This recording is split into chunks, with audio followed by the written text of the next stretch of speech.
त्यसपछि मात्रै गोली चल्यो महिला संसद भवन जल्यो त्यसपछि मात्रै गोली चल्यो महिला संसद भवन जल्यो त्यसपछि मात्रै गोली चल्यो।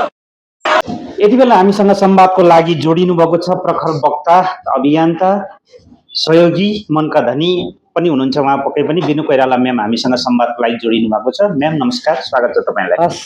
धन्यवाद। आराम हुनुहुन्छ नि होइन? हजुर ठिकै छु। रासोपाको तपाईँको चाहिँ करारनामा पछाडि फेरि नयाँ हजुर तपाईँको चाहिँ अब एउटा फेरि घोषणा पत्र जस्तै पनि आएको छ एउटा होइन? हजुर। त्यसलाई हजुरले चाहिँ बुझ्नु भएको छ होला होइन? हजुर। धनगढीमा गएर चाहिँ अब मेयर पूर्व मेयर बालेन्द्र शाहले जुन किसिमको चाहिँ 3 मिनटभित्र आफ्नो अभिव्यक्तिहरू पनि राख्नु भएको छ, यसले एक किसिमको त्यहाँको जागरण ल्याएको महसुस गर्नु भएको छ होला नि त? अवश्य पनि हेर्नुहोस्, हाम्रो पिछडिएको जिल्ला भन्ने हामी कर्णालीलाई लिन्छौँ। पिछडिको जिल्ला पक्कै पनि होइन, पिछाडिएको हो यो। किनभने नेताहरूले पिछाडि पारे के पछाडि पारे। हजुर हजुर हो। जे गर्नु पर्यो कर्णालीको जनताले गर्छन् हरेक कुराको, र अहिले पछाडि पार्छन् कर्णालीकै जनतालाई र कर्णालीलाई। हाम्रो प्राकृतिक उसले हेर्ने हो भने कर्णाली त्यति छ। हामी सिङ्गापुर बनाउने, हिजो बालिनजीले नै भन्नुभयो, मैले दोहोऱ्याउन नि परेन। सिङ्गापुर के अरे स्विजरल्यान्ड बनाउने भन्छन्। हाम्रै देश स्विजरल्यान्ड भन्दा कम छ र? तर हाम्रो स्विजरल्यान्ड बन्ने देशलाई नेताहरूले मरुभूमि बनाइदिए। आफूले केही गर्न सक्ने होइन, खोक्रा भाषण गर्दै नेपाली जनतालाई विदेश भगाए र बुढाखाडालाई राखेर मोज मस्ती गरे। त्यसैले गर्दा कुरा भन्दा पनि उहाँहरूले भन्नु पनि हामीलाई भोटको लिस्ट होइन, हामीलाई कामको लिस्ट दिनुहोस् भन्नु र सबभन्दा पिछाडिएको कर्णालीलाई हामी सबभन्दा अगाडि काठमाडौँसँग कनेक्ट गर्छु भन्नुभयो। हेर्नुहोस्, भिजन भने यस्तो हुनुपर्छ। नेतालाई गाली गरेर त्यसले के गर्यो हामी त यसो गर्छौँ तपाईँलाई, कहिले पनि उहाँहरूले त्यसो भन्नु भएन।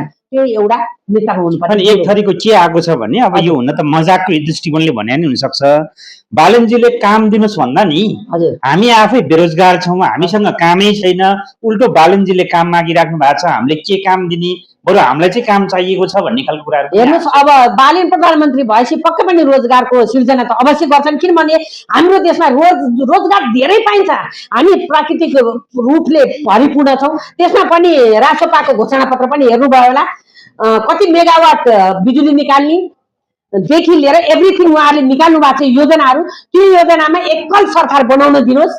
यसमा रोजगार त हेर्नुहोस्, हामीले कल कारखाना बनाउन नसकौँला, तर हाम्रो देशमा भएको संरचनालाई जोगाउने किसिमले र त्यहाँबाट उत्पादन भएको सामान उत्पादन गर्नलाई मात्रै जनशक्ति त अवश्य लाग्छ।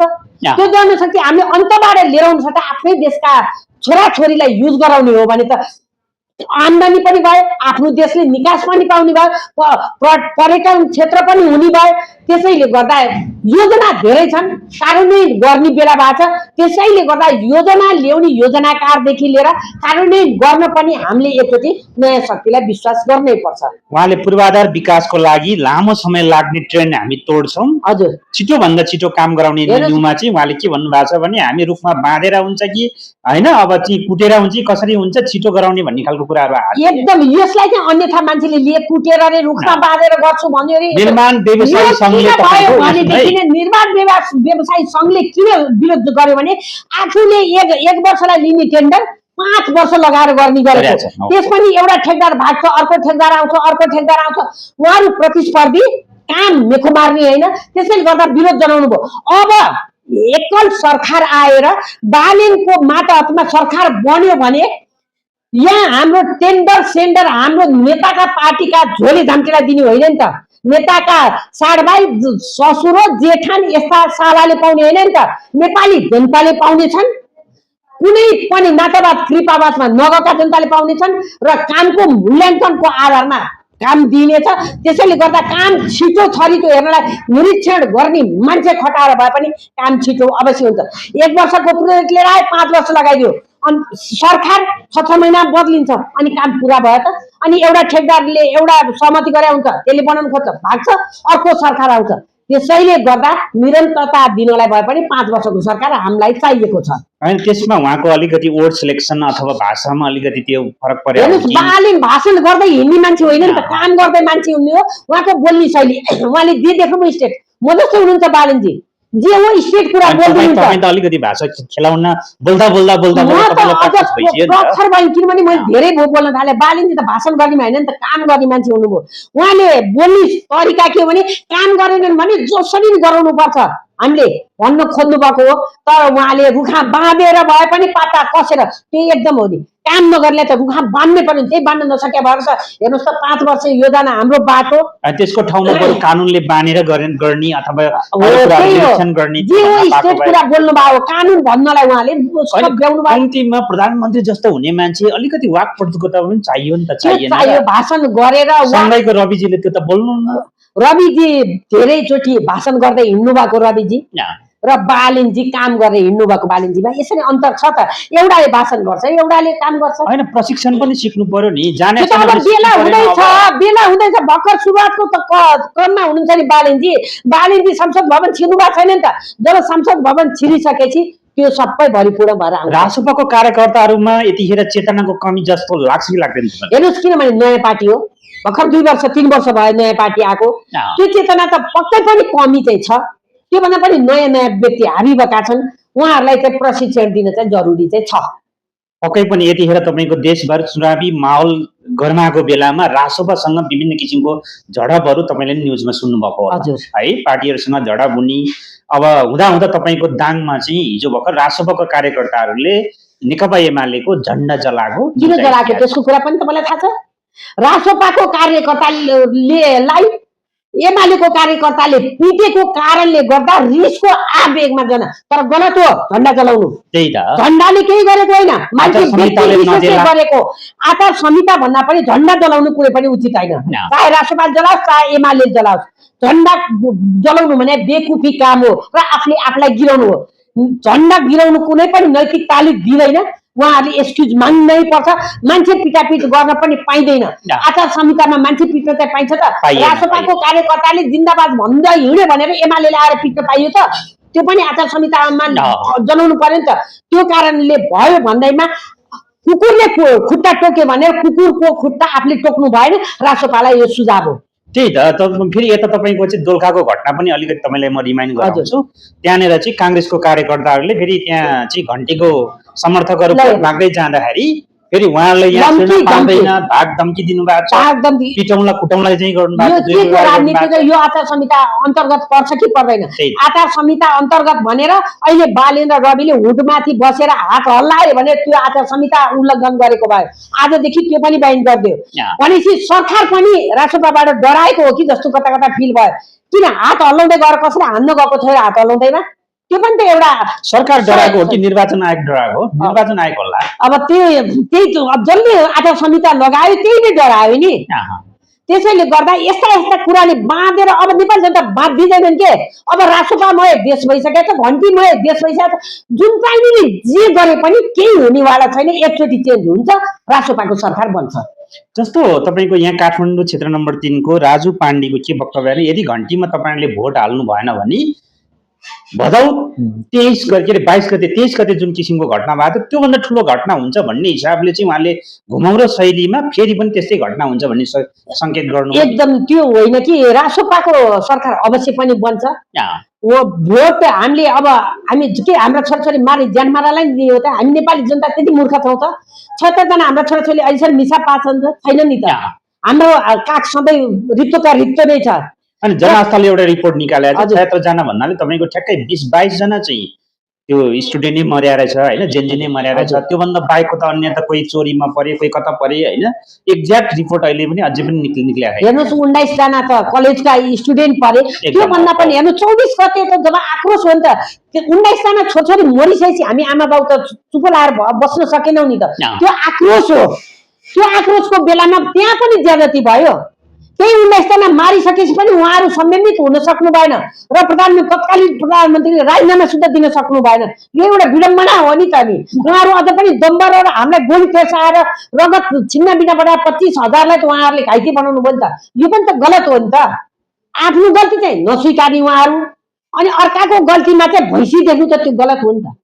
सुनसरीमा पनि रासोपाको चाहिँ जुन उम्मेदवार हुनुहुन्छ, हजुर, चौधरीजी के समथिङ चौधरीजी हुनुहुन्छ, उहाँले नि यस्तै भाषा बोल्नु भएको छ कि हजुर यदि रासोपालाई घन्टीले जिताएन भने यहाँ देशमा अनिष्ट हुन्छ भन्ने खालको यो त घुमाउरो पाराले जनतालाई धम्क्याएको होइन र? अवश्य अनिष्ट हुन्छ, यो घुमाउरोबाट रियालिटी नै हो। किन भन्नुहोस् न, अनिष्ट किन हुँदैन? अब यी पुरानो दल नै हाबी भयो भने के उहाँहरूले छोड्छन् भन्ने छ?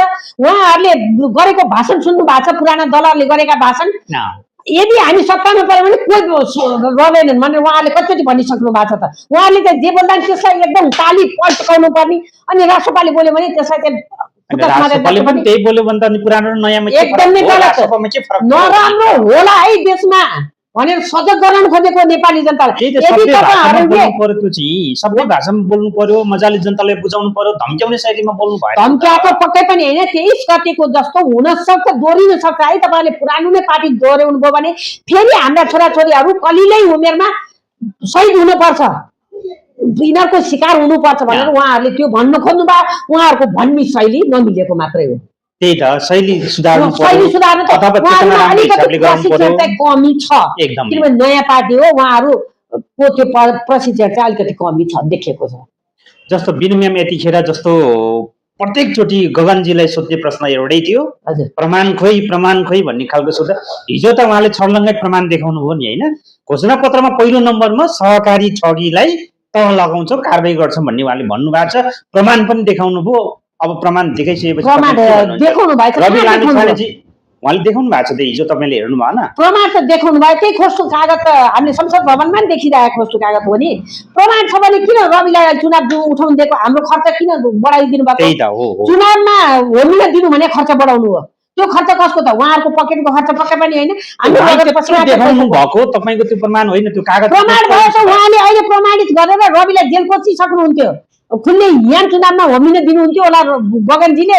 यसको मतलब गगनसँग प्रमाणै थिएन? छैन प्रमाण।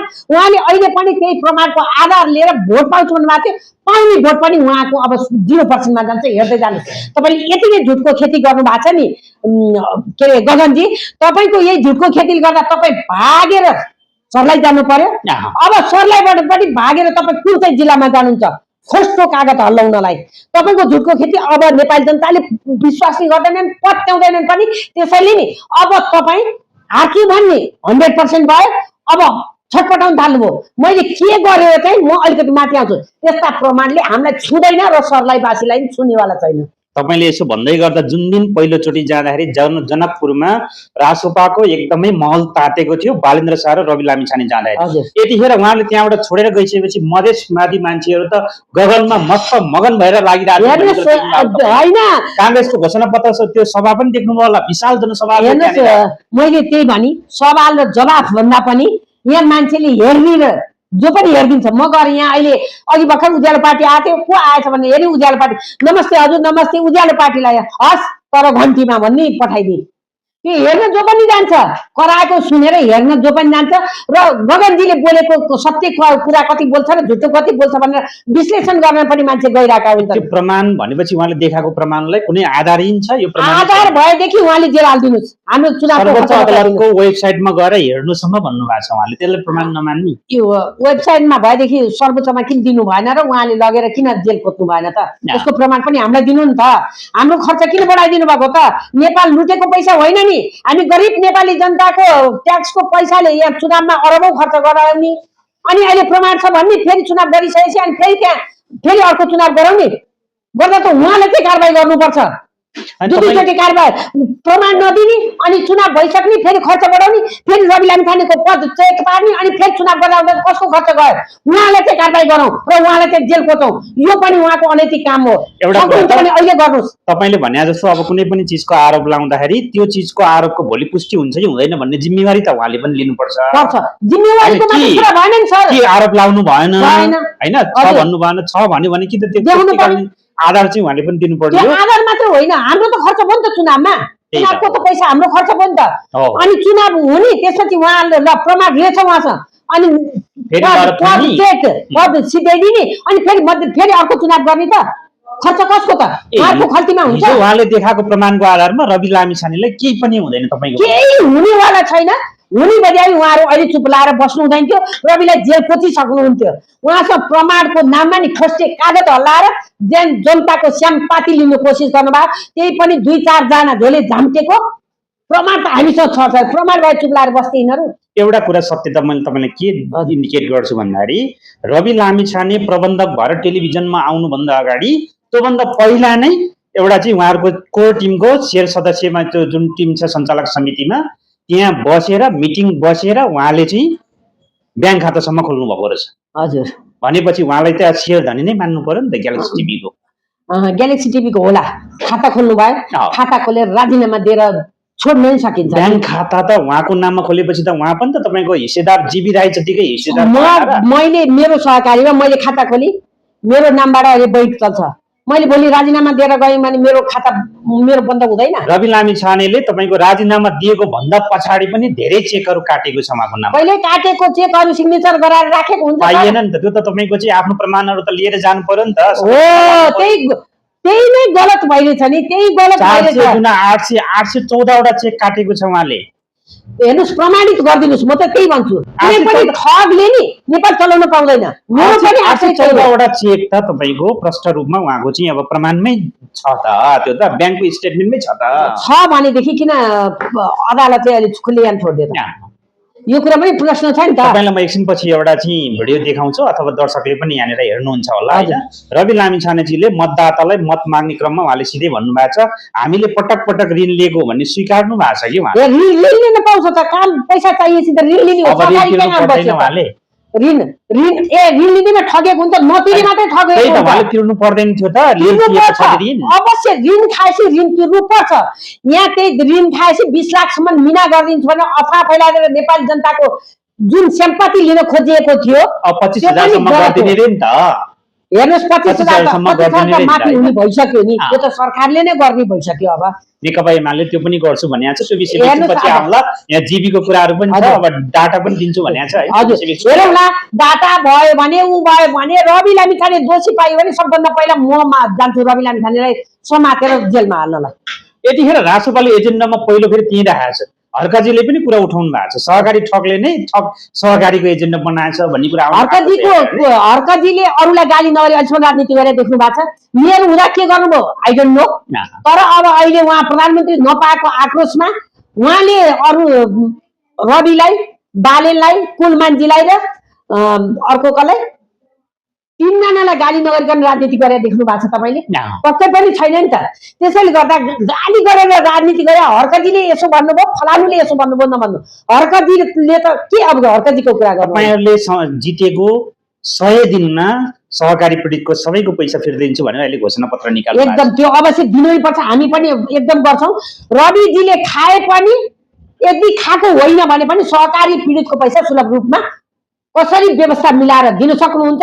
मिल्ने बेलामा चाहिँ रवि लामिछानेले आफूले लिने टेलिभिजन चलाउने त्यस पछाडि अब दिने बेलामा चाहिँ राज्यको कोषबाट एकदमै गलत। मैले भन्दैछु रवि लामिछानेले के आधारमा पैसा फिर्ता रवि लामिछानेले सहकारी पीडितलाई सधैँ छोड्नु त भएन। बिचाराले दुःख गरेर लिएर आएको पैसा सधैँ आन्दोलन गरेर मात्र हुन्छ। बिचारा आन्दोलन गरेर उहाँहरूले पैसा पाउनु भएको छ। त्यसैले गर्दा राज्यको कोष होइन जसले खाएको छ त्योबाट पैसा असुल गरेर उहाँहरूको पैसा परिपूर्ति गर्नुपर्छ। भनेपछि उहाँले खानु भएको पैसा उहाँले खानु बारे छ भने तिर्नुपर्छ। आफ्नो घर चितवनको घर बेचेर या आफ्नो पौरी के अरे पुरानो सम्पत्ति आफ्नो बाउबाजेको सम्पत्ति नगरकोटको बेचेर लिएर आए पनि सहकारी पीडितको तिर्नै पर्छ। खाएपछि तिर्नुपर्छ। यो मेरो पनि आग्रह हो। पछिल्लो समय उहाँले चाहिँ इन्डियाको एम्बेसडरसँग भेटघाट गर्नुभयो। के कुराकानी गर्नुभयो आम जनचासोको विषय? हेर्नुहोस् अब भेटघाट गर्दैमा नकारात्मक चाहिँ सोच्नु पनि हुँदैन। देशको लागि पनि भेटघाट गर्ने त एउटा माध्यम विषयमा भनेर अलिक खुलासा पार्दिएको भयो त। अब त्यो खुलासा हुने बेला पनि आउँदैछ। नखुल्दा चाहिँ के हो कसो हो के अब रविले 2 चोटि या 3 चोटि टोयलेट गयो भने रवि किन 3 चोटि टोयलेट गयो त्यसमा नि केही दाग छ है भन्ने कुरा यस्तो सुधा आउन थाल्छ। यो पनि गलत हो नि त। अब अहिले बालिनजी बिरामी भएर दाङबाट इमर्जेन्सी आउनु भयो काठमाडौँ। अब यो बालिनजी काठमाडौँ आउन नपाए यहाँ यस्तो अफा फेरि त्यही हेर्नुहोस् कमेन्टतिर गएर त्यस्तो आइसक्यो। कसले भने यी पुराना नेताका झोले दाम्पेहरूले विरोध गर्न थालिसक्नु भएको छ। अलिकति तपाईँको चाहिँ अब यतिखेर सबैको घोषणा पत्र धमाधम आउँदैछ, एउटै एपिसोडमा हामी छलफल गरेर नै सकिँदैन, अन्य एपिसोडमा नि हामी छलफल गरौँला। नेकपा एमालेको चाहिँ पछिल्लो समय सानसानो टुक्रा एजेन्डा आएको छ, हजुर त्यो के लाग्छ तपाईँलाई पूर्ति गर्न सक्ने जस्तो देखिन्छ? उहाँले 36 वर्ष अगाडि नै लिएर आएको एजेन्डा हो। अब 10 GB को डाटा दिनुहुन्छ अरे जेनजीलाई 1 वर्षको लागि। हेर्नुहोस्, जेनजी 76 जनाको जेनजीको हत्या भएको उहाँले जिम्मा लिनु सक्नु भएको छैन। अब कति जनालाई उहाँले डाटा दिन लाग्नु भयो।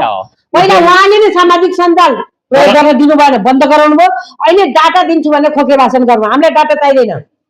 जनतालाई लाटा बनाउन खोजे हो त, जनतालाई डाटा दिएर लाटा बनाउन खोजेर भोट तान्न खोज्नु भयो होला, त्यो पनि चाहिएन।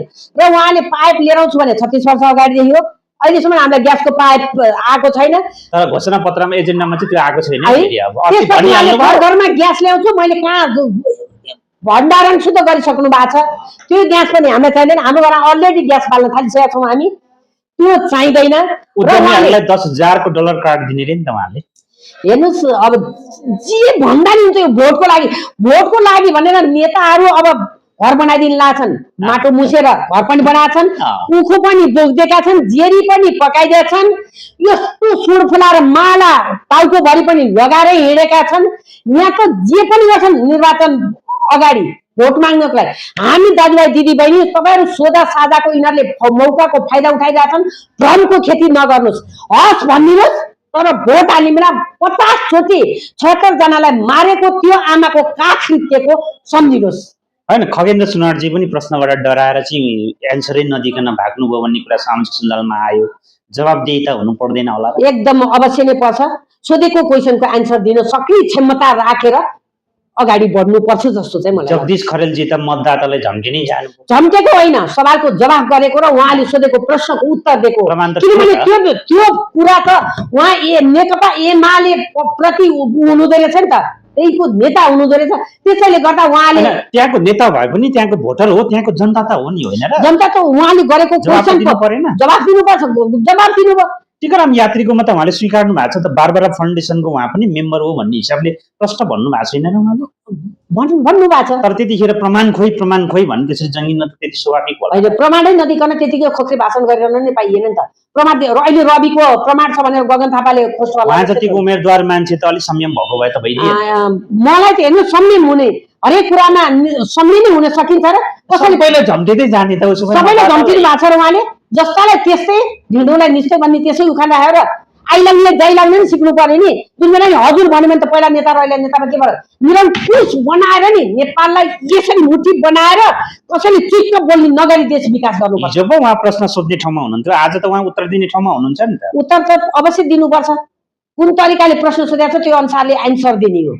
तर उहाँको जुन किसिमको स्वभाव, जुन किसिमको त्यहाँनिर व्यवहार देख्नुभयो, अलिकति अनौठो लाग्दैन? मलाई त्यो अनौठो लागेन। प्रश्न जस्तो किसिमको आयो एन्सर उहाँले त्यस्तै किसिमको दिनुभयो। त्यसमा तपाईँ खुसी हुनुहुन्छ? म त ठिक छ, मलाई नि कसैले तपाईँले राम्रो क्वेसन गर्नुभयो भने म हाँसेर दिन्छु, तपाईँले मलाई आक्रोश बनाउनु खोज्नु भने म आक्रोश भएर दिन्छु। यो एउटा मान्छेको ह्युमन नेचर हो, जे छ बाहिर निस्किन्छ, जे होस् यथार्थ हो। तर भएको कुरा त स्वीकार त एकदम। हेर्नुहोस्, कसैलाई गाली गरे मान्छेलाई हजुर नमस्ते हजुर गर्न चाहिँ मबाट पनि हुँदैन। गाली गर्ने मान्छेलाई म पनि गालिने गर्छु, 2 चोटि सम्झाउँछु, 3 चोटिको पाला म पनि गाली गर्छु।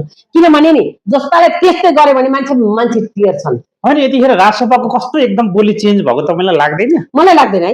अमरेश कुमार सिंहजीले अस्ति अब तपाईँको चाहिँ आत्मदाह म हार्यो भने आत्मदाह गर्छु भनेको छु। एकछिनपछि हजुरलाई म एउटा भिडियो देखाउँछु। अब मैले त्यस्तो कहाँ भनेको छु र? यत्रो पब्लिक छ, सारा छ, यो त बोलेको कुरा रेकर्ड भएको त स्वीकार्नु किन सक्दैन? स्वीकार्नु पर्छ पनि। र यस्तो मर्ने र बानी भने एउटा यो त कुराकानी गर्ने हुँदैन, जनताको लागि उहाँ पनि चाहिने मान्छे हो। झुटोको खेती गरेर नेपालीलाई इमोसनल नबनाउनु सबभन्दा ठुलो उहाँहरूलाई सजेस्ट यही छ। र अर्को कुरा, यहाँ एमालेको एकजना नेता हुनुहुन्थ्यो 5 नम्बर क्षेत्रमा, दमकको 5 नम्बर क्षेत्रमा बालिन्जी गएर उठ्नु भयो भने कसको गु खान्छु भन्नुहुन्थ्यो। उहाँले गु खानु भयो कि भएन थाहा पाउनु पाइएन। र अहिले फेरि कुरा फेर्दै हिँड्नु भएको छ। अब फेरि के अरे बालिनी जित्यो भने फेरि खान्छु रे। उहाँले गुनै खाइरहनु हुँदो रहेछ कि भात खानु हुँदो रहेछ, त्यो पनि अलिकति गाह्रो। बोल्नमा जे पनि बोल्दैछन् क्या मान्छेहरूले। यो सामाजिक सञ्जाल यति दुरुपयोग भयो नि, जसले जे बोल्न नि पाइएछ। पक्कै पनि अब हामी त अब एक हिसाबले अब सकारात्मक सन्देश दिने एकदम, हिसाबले चाहिँ हजुर। हामी कुराकानी गरिरहेको मिडिया कर्मी भने चौथो अङ्ग हो। तपाईँहरूले सत्य तथ्य सम्प्रेषण गर्नुपर्छ। कुनै पनि पार्टी विशेष जाने हो भने त्यो झोले पत्रकार हो मेरो विचारमा। पक्कै पनि तपाईँको चाहिँ अब यो भनौँ न जुन हिसाबले यस्तो अभिव्यक्ति दिनेहरू केही समयको लागि आउँछ सोसियल मिडियाले नै बढाएर सिद्ध्याउँछ हजुर एकदम नै। पक्कै पनि तपाईँको छोटो समयमा महत्त्वपूर्ण संवाद राख्नुभयो। समय र संवादको लागि तपाईँलाई धेरै धन्यवाद। तपाईँहरूको पनि जय होस्।